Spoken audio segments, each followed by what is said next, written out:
All right, guys, here we go. The map, as Kevin so gracefully said, is Atlantis Spaceship, and at the top of it is our representative from Team Prime. His team has just lost the last 3 games in a row. Can he stem the tide, come back, get his team an advantage again, and 1 win away from taking the match? It is Maru.Prime.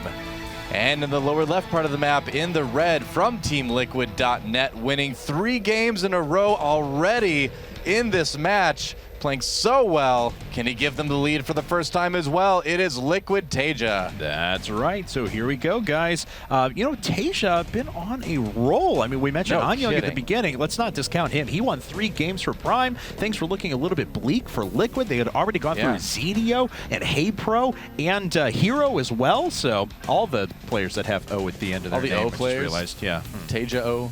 TaeJa O. Shetho. Shetho.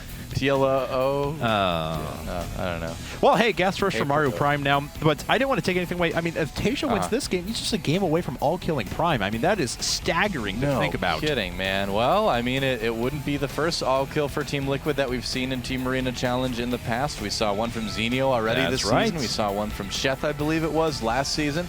So Team Liquid, definitely a team capable of getting those all-kills. Let's talk a little bit about our builds right now. Looks like it's going to be Command Center first from Liquid TaeJa, and up at the top of the map for Maru.Prime we have, I believe that was gas first, into a barracks. 2 very different openings, about as different as you can be. That's right. Now, this is a big map where you have the potential, even if you're doing something pretty economically greedy like this that TaeJa is doing, to pull it off. I mean, you have time to prepare. Absolutely. You can wait, you know, for that tech to get to you by the time that Maru actually hits. With Banshees, be they of the cloaked variety or uncloaked variety, TaeJa, because of the fly distance here, should theoretically have a few extra Marines out to deal with it. Well, that, and then a lot of times, too, if you go for Command Center first like this, if you get 2 gas very, very quickly, a lot of times you can have a Viking out in time for that Banshee to get to you. It's very tight timing. I don't know if you could quite do it against gas first Cloak Banshee. I haven't quite timed that out completely on this map in my head yet, but it should be pretty close. If TaeJa gets 2 gas, he should have a Viking out. But like you mentioned too, he's adding on more barracks, so the Marine count should be pretty good as it is anyway. And TaeJa gets in, sees the time, sees when the factory's coming up, and knows that it was a gas first build. Oh my god, and it's a double gas for Maru. So this is incredibly strong one-base play. Now, we've seen some players make that work on Atlantis Spaceship. They figure, well, the map is huge, or my opponent's probably going to be greedy, and I have the potential to pull something off, even despite the walk distance. But more often than not, we see that punished very, very, very hard. This is so bold by Maru.Prime, actually. I mean, to have his opponent scout him, putting down that second gas, and still kind of just be going for it, that's kind of like just telegraphing to your opponent, hey man, I'm just going to come in and try to kill you right away, and if you defend it, well, I guess you win. Now, that said, there are some one-base builds that are like Banshee expands, things like that. You get your Command Center later on, and you use that. You use the trade-off to do some economic damage to your opponent, ideally. But it's so hard. I know it's so hard to make this work. It's so hard to expand out of something like this. Maru.Prime needs to do damage very early on with this, and he needs to do a lot of it to make this build worthwhile against the Command Center first. All right. Well, looks like this is going to be finished up here in a second. We'll see if he goes right for a Cloak, or if he's going to start with a Banshee. Or right for Corvid Reactor and goes for Seeker Missile? No. Yeah! Oh. Nope, it's Cloak. I had my hopes up for a second. He built the tech lab, and you never know, Kevin. You know, you just never know. Seeker Missile Rush in my games? All right, well, Missile Rush. Anyway, so let's see. Oh, well, maybe next time. Rats. Well, okay, so this is, we'll see what Maru's going to do out of this, and it looks like he is going to go for Cloak and then expand. He's saving up to 400 resources, and we'll expend those pretty quickly here, and boom, expansion after a Cloak Banshee. Did he pull off of gas? No, he's still just mining a ton of gas. Can go into, you know, Siege Tank Marine very easily after this, or even Mech. Yeah, perfectly normal build from Maru.Prime. Like I said, you can do this this Banshee expand. It's much less common these days because of the pressure you feel to early expand to keep up with your opponent economically. So I don't know how good of a choice it was for Maru.Prime. But, you know, like you mentioned earlier, this is a very big map. It does give him time to get that command center up and running. He can decide to go for a very fast 3rd command center as well. But a lot of this does, still hinge on him doing damage with these Banshees. So it all comes down to this. First Banshees coming across the map. This is a big moment for Maru.Prime's build. And look how well timed this was from TaeJa. He already has his first missile turret coming up. So even though Cloak is going to be finished here in a second, well, there's going to be plenty of detection here. So it's going to be very difficult for Maru to get anything done. Look at that. The missile missile turret is finished. Perfect play. I mean, the thing is that when he sees that second gas, it's easy to decide, oh man, that Banshee almost dying right there. Maru needs to be a little bit more careful. Oh, he does cloak just in time. That's right. And Comet Shield's not quite finished yet, so the Banshee does kill Marines in 2 shots. Yep. But let's see here. Ooh, Maru actually... Oh, no, never mind. It looks like this turret was put up just afterwards. TaeJa for a while was only building 1 of those, but... Starport gets delayed a little bit. Yeah, a bit of a sweet spot here for Maru as well. He's going to continue and do what damage he can, but man, really hasn't been able to hamper the economy of his opponent at all. The configuration that of the buildings that TaeJa has does make it a little bit difficult to get to that Banshee. Oh, but he does barely get to it. Banshee number 2, though, coming in right now. Is there any energy on the command centers? He does have enough. Good, plenty. Okay. Yeah, you always do want to save scans in this case. That's right. And Stim is coming up now, so TaeJa's going to be a little slow to react with the Marines, but he will be able to start warding this away. In fact, it's now a countdown clock. Oh, we got too close. Oh! Barely escapes. I can't believe it. I thought that was going to be a little bit too close for that Banshee, but either way, he's not going to be doing any more damage with that one. That one's going home. No, absolutely not. He's actually bringing up a 3rd one. Now, this is a little bit questionable for me. Each one of those Banshees, 250 resources, 150 gas, 100 minerals, and that 300 gas he's put into Banshees, I'm sure with the lack of damage he's done with them, I'm sure he wishes he had that back. Well, all this kind of serves to keep Liquid TaeJa in his base. I mean, that's kind of the idea behind it. That is true. You're expanding so late in this with this build from Maru.Prime. I love that he's repairing that, by the way. Not many turns do that. The fact that you're expanding so late, you really need to do things to keep your opponent at home, even if it does mean like this, excessively making Banshees that you know you're probably not going to do a lot of damage with. That's very true. Yeah, you just need to keep them at home right now. Well, looks like this Banshee is going to get repaired up fully, so there it is. This Banshee trying to swing back in, but of course it's only got 20 seconds of cloak left, and then that is going to go away as well. So TaeJa can play around with this for a while. He loses a Marine here and there, but it's not the worst deal in the world for him. Losing SCVs, unfortunately, as they were a little exposed, is certainly worse, but... that Banshee taking a little bit more damage. It's down to 13 hit points. He does take it out. Boom. His cloak expires there right at the end. Pretty much. Stim and +1 on the way now for Maru.Prime, whereas Stim just finishing right now. +1 already done for Liquid TaeJa. That's right. And TaeJa might have a pretty nice timing here. There is another Banshee coming in, though, so it's a potential for Maru.Prime to do a little bit of damage, but at home, he's going to need to worry about this push from Liquid TaeJa. And what does he have at home? I believe he did get siege mode fairly quickly. Yes, he does have it. He had that extra gas built up, so he decided to expend it that way. But of course, combat shields not on the way at all. Oh, it looks like that Banshee trying to swing back in. Has picked off the 2 more units, it looks like, from where it was. TaeJa forces Stim up and delays the barracks for a little while, but not the worst deal in the world. And... oh, here comes the drop. Oh, and Maru.Prime having his units in a perfect position to intercept this. This is a big moment for TaeJa, too. If he loses his whole drop, that's going to certainly set him behind a little bit. That's right, but it looks like... oh, yeah, that was close. Wow, Maru.Prime was microing his Banshee at the perfect time for TaeJa. I know, no kidding. Yeah. So, well, this Banshee's only got 30 seconds and cloak runs out, so it's not going to be able to get too much more damage done. TaeJa does have siege mode finished up himself, and is continuing ahead with that little bit of macro advantage that he has. He's got a 3rd command center finished up. Looks like about the same time as Maru, but he's able to float it over to his 3rd quite a bit faster. Well, what we're going to see in the near future here, after that Banshee kills that missile turret, is we're going to see TaeJa's supply just really start to rocket up. He's going to be able to add on a lot more barracks. He's already making 9 Marines at once, and tanks, and medevacs, and upgrades. So things are only going to get better supply-wise for Liquid TaeJa right now. And the best part is, for him, is that he's going to be able to do exactly that. He's going to be able to cause Maru.Prime to have to dedicate a lot to take his 3rd base. And when he does that, Liquid TaeJa can do things like drop in his main. He can do things like push the front. So TaeJa right now is in control of this game. Maru.Prime forced to play a lot more defensive for a while. I was just wondering about this. If TaeJa still had those units in position, those would be dead medevacs. So as it stands, though, still certainly great, as Maru's drop unfortunately not going to work, and TaeJa trying to stem back and pick those off, but it's not going to be successful. I like that Maru has that patrolling Viking, too, to watch for drops. Always something you want to do if you don't want to spend a lot on missile turrets early on in the game, which normally you don't. Supply-wise, again, you know, Liquid TaeJa starting to pull ahead a little bit in the total amount of units that are out on the map.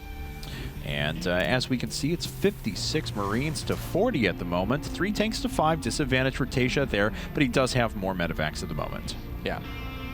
All right, so not really so much a stalemate situation right now, as it is just a situation where both players are really not interested in attacking each other. That's right. They probably could push. TaeJa probably knows that he could do a little bit of a poke here, but he doesn't want to take the chance of losing a lot of Marines. I mean, which is very likely to happen when your opponent does have siege tanks on the high ground. It's very unlikely that he'll be able to get a good sort of return on his investment, so to speak. So both players just content to kind of play the waiting game at this point.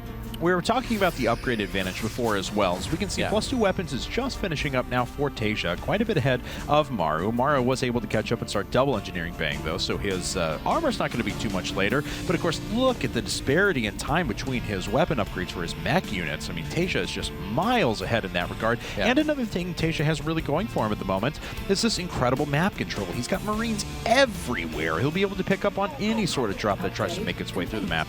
Yep. Maru.Prime doing a good job, though, of staying safe in the early game. He did everything that he needed to do that ensure that TaeJa wouldn't be able to take advantage of the fact that he had less units. He had siege mode very, very quickly, and he was able to just slowly, steadily take a third, and because of that, is going to be able to even things up. TaeJa moving out with a big army here, but this is Marine tank versus Marine tank, so a lot of times, you know, even with a slight upgrade advantage, it all comes down to who has a better positioning, and oh man. Oh wow. Oh, TaeJa, do you dare? TaeJa going for the big siege up and elevator into the main. No, he has to be very careful. Ooh, but he actually is able to push those units far enough away. We'll see if he drops. No, now the Viking is coming back for Maru. That's right, and not going to be able to get a lot of damage done there, but he's able to ward those units away one more time, so pretty good job of that. Maru going to try and roll around the side of the map, though. Now, that is a bigger force than TaeJa has forward. Let's see if he's able to attack into this position, though. Oh, TaeJa needs to be so careful. Oh, man, he's attacking into the siege tanks. Does TaeJa have enough? I don't know. He's down to just 2 tanks there. They are falling. Just 1 more remaining, and Maru is going to clean all of that up. Yeah, he does, but look at the supply right now. TaeJa with that faster third base, able to replenish things much, much quicker. This opens things up, too, now that Maru has a smaller army for TaeJa to do things like drop in the main and push the third. So even though TaeJa lost that fight, he's still in a pretty good position game-wise. He actually did save a lot of those medevacs, too. And taking a look, I believe that Maru put up another command center during the process, or he had another one on the production queue. I'm not sure what happened to it, but TaeJa was able to basically go ahead and finish his as well. So he's got his 4th base already coming up on the way, and as you mentioned before, a superior macro really winning out for him. As we can see, it's 68 workers to 66 at the moment, so the difference in supply is purely army, and with the superior upgrades that TaeJa had before, he's looking to be in a good spot. Yeah, the game is far from over. Maru.Prime, though, was able to just perfectly engage that army, though. He killed that about as efficiently as you possibly can, so well done there for him. Definitely took some pressure off. He is double expanding out of this as well. So, wow, both players playing so fast. But Maru.Prime, though, he's kind of searching for that angle. He's searching for the way that he can get in and do damage now. He's won the fight. He's gotten back some map control, so now how does he capitalize on it?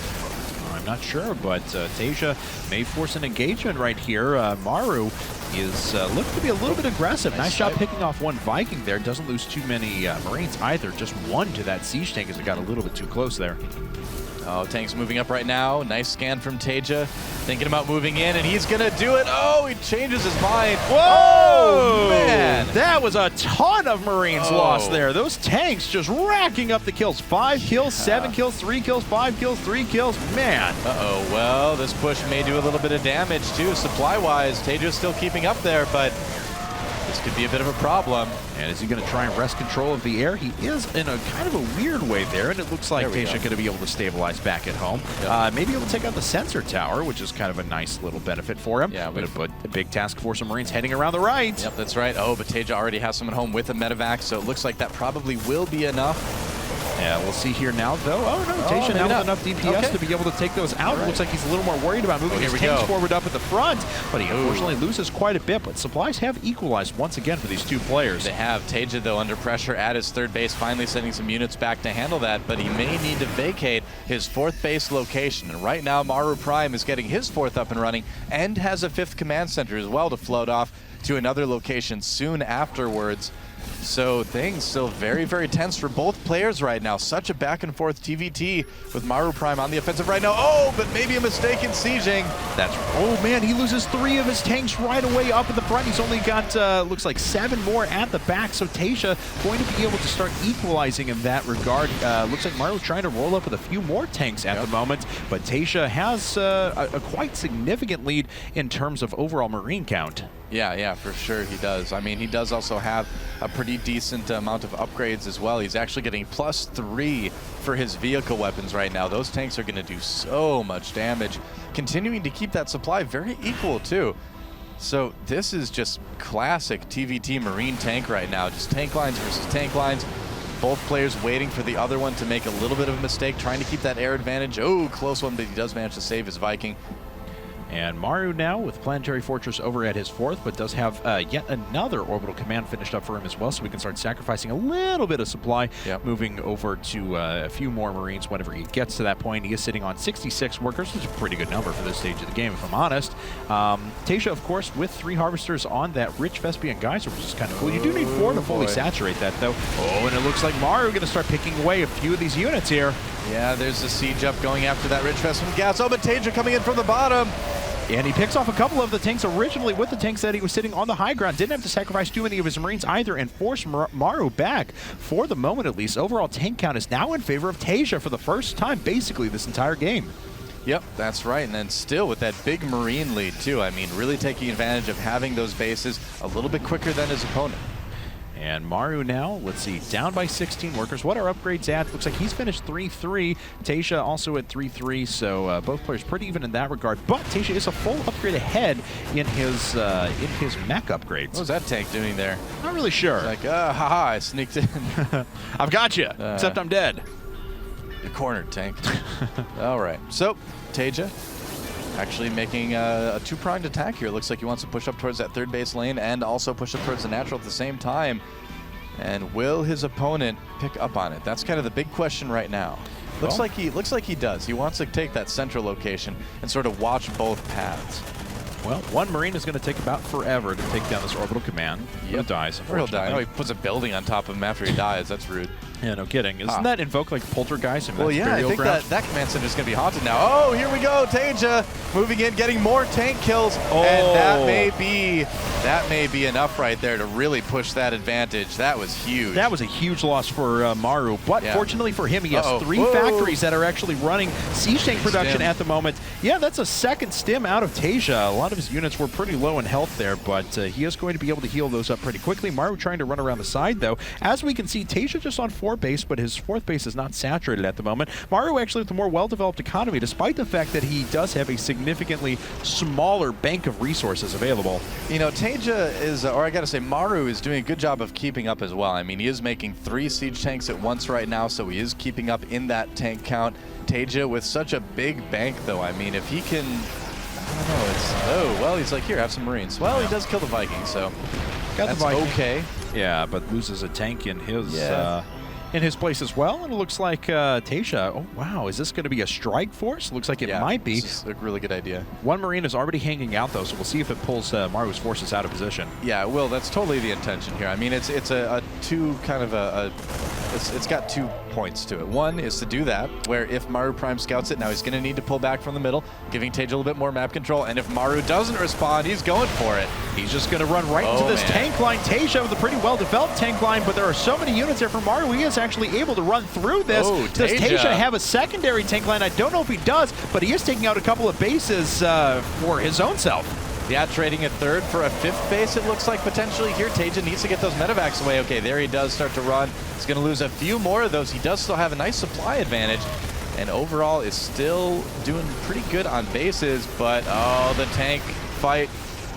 Yeah, tank fight going on, but TaeJa is able to roll through re-stems once again, picking off a lot of units and now starting to camp the production of Maru. These units are low enough, though, that a few reinforcements out for Maru will be able to take care of basically everything. That being said, TaeJa's still done some pretty good damage, and it looks like for the time being, he started to stabilize, but he's just not utilizing any of the available resources from this base, but both players are still just working off of their bank for the moment. Yeah, this is so tense right now. I mean, Maru.Prime got a great spot, but now TaeJa pushing him back just a little bit. Both players have lost a base, and TaeJa really winning this fight big time. Oh, he's going to get some medevacs too. Wow, that's a huge advantage for him. He picks off the remainder of the tanks that were on the ground. He's now up by 30 supply. As we can see, he's double the tanks of his opponent. He's double the Marines of his opponent. He's down on medevacs, but only slightly, and he still does have the larger bank of resources available. Yeah, things actually not looking bad for TaeJa. I mean, keep in mind, I keep saying this every time I cast a TVT. This is Marine tank. Anything can happen. A player can be like 40 supply ahead, have a bad engagement, and then lose the game. So things still going well for TaeJa for now, and this is going to be nice. That's right, and Maru just trying to roll up with whatever he can, but his tanks are not sieged at all. Yeah, looks like he loses 2 of the tanks. There's still 4 more, but now TaeJa has a really nice... Oh, it takes out the orbital command as well, but a really nice tank line to fall back on. And in addition, TaeJa is just expanding all across the map, taking 2 more bases, but 3 more command centers in total. He needs to. He needs to win that attrition war. He's going to lose a lot of his Marines right here, but he needs to be able to say to Maru.Prime, all right, you can kill one of my bases, but when you do that, I want to have a base on the other side of the map that's still doing okay. The same principles apply in Zerg versus a lot of matchups, like Zerg versus Protoss especially. On bigger maps, you would see Zerg take bases very far apart from each other, just so that if they lost one, they'd still have another one mining. And TaeJa, yeah, I mean, he's in a really, really good spot right now. He's got Maru pushed back all the way onto his side of the map, and he's not letting Maru expand. Well, both players have run through their bank of resources at the moment, but TaeJa, of course, as we mentioned before, can have the more well-developed economy in a bit. A few units there. It's not good for TaeJa. But as we can see, he's still maintaining quite the advantage in overall Marine counts. The tank count's starting to get very high for both players, 12 to 13 in favor of TaeJa, but basically a draw. Well, it's going to be interesting. I mean, the other factor, too, is that TaeJa's on that low ground, too, in that little sort of ravine there, but he's able to siege up the low ground as well, so kind of splitting the forces of Maru.Prime, and I don't know if Maru.Prime can avoid that. Looks like TaeJa thinking about picking up there, but no. Oh, just destroys the tanks of his opponent. Now should have the ability to pick up eventually if he wants. He should be defended with the tanks on the low ground and just kind of ferry himself up onto the high ground. Ooh, or may just decide to duck and take out the orbital command off to the right. You know, that's certainly a good option as well. He does leave some tanks kind of vulnerable, but you do sort of take every little option that you can. And, TaeJa having enough units here to take out these Marines sent down by Maru.Prime. That counterattack is not going to work. He is just on top of everything. But he runs smack dab into Maru's army, and now he's going to need to run back. Wasn't on top of that, the siege tanks. Oh, Maru running right into the siege tanks. A trap has been sprung, and that is great for TaeJa. He is so far ahead supply-wise right now, and also pushing in up at the top there with his remaining tanks. TaeJa may be able to take this game right here. There's just nothing that Maru can do about this. It's an 80 supply deficit now. Production is being camped. This base is being camped. Everything is being camped for Maru. Dropping some siege tanks into the siege tank fire of his opponent. That's never something you want to have to do in TVT. 7 Marines being produced to only 3 at a time for Maru right now because he's so low on resources. TaeJa, 100 supply ahead, and Team Liquid is going to take the lead in this team league. Wow! TaeJa's just killed his 4th member of Prime in a row. He's just 1 game away from all killing Prime. I know. I can't believe it. I can't believe it.